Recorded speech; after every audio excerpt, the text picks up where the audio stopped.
Hey guys, how's it going? My name is Joe Tyrrell and welcome back to GP Blog. It has been announced that the FIA have approved changes to floor regulations in Formula 1 in order to prevent porpoising. The switch to ground effect cars for 2022 has seen the return of vertical oscillation, known as porpoising in F1, which has caused multiple issues this season. As far as the definition goes, porpoising is when a Formula 1 car bounces up and down, caused by an increase, then a sudden decrease of downforce. Azerbaijan's Baku City circuit was a particular track of concern, with several drivers complaining of neck and back problems caused by the severe bouncing. After the Azerbaijan Grand Prix, the FIA said that they had decided to intervene following consultation with its doctors in the interests of safety of the drivers. They went on to explain how the drivers' entire focus should be on driving rather than worrying about excessive fatigue and lapses of concentration. They also cited recent back pain reported by drivers, Lewis Hamilton being a key example of this. And it has now been revealed that changes to the rules will occur in an attempt to combat porpoising.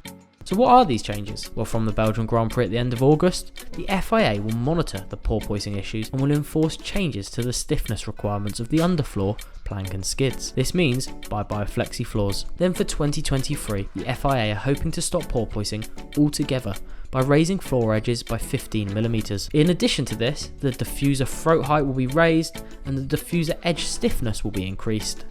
Furthermore, there will be an additional sensor on the floor to monitor porpoising. F1's governing body has insisted that care has been taken to avoid any impact on the team's design of the mechanical components. FIA President Mohammed Ben Sulayem said of the changes, "I have personally discussed this matter with all of the teams and drivers, and while of course there are some differences in opinion owing to varying competitive positions, it is very clear that the FIA has a duty to act and ensure that the drivers are not put at undue risk of injury as a result of this phenomenon."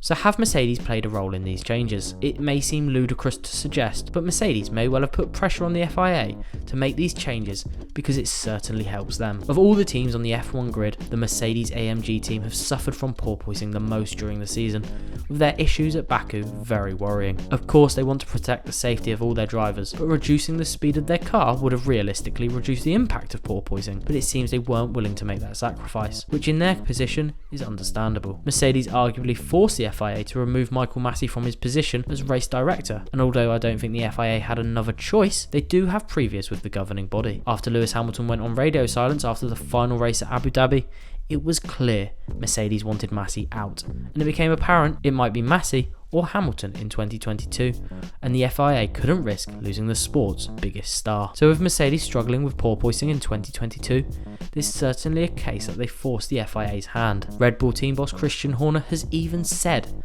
a significant rule change is being pushed through so that one team can make their car lower and benefit from their concept. Mercedes, McLaren and Aston Martin, all of whom run a Mercedes engine, voted for porpoising changes, and now they've got their way. If it had been a lesser team, maybe Haas for example, struggling with porpoising, would the FIA have been so willing to make these rule changes? That's just speculation, but it might hold some weight. After all, the safety of the drivers comes first, so the FIA realistically had to intervene, but it does raise the question as to whether F1's governing body felt pressured to make the decision due to Mercedes. What do you think of the porpoising changes? And did Mercedes play a role in the FIA's decision? Let me know in the comments down below. Like this video and subscribe to our channel if you haven't already. But most importantly, stay tuned next week for the return of the runoff.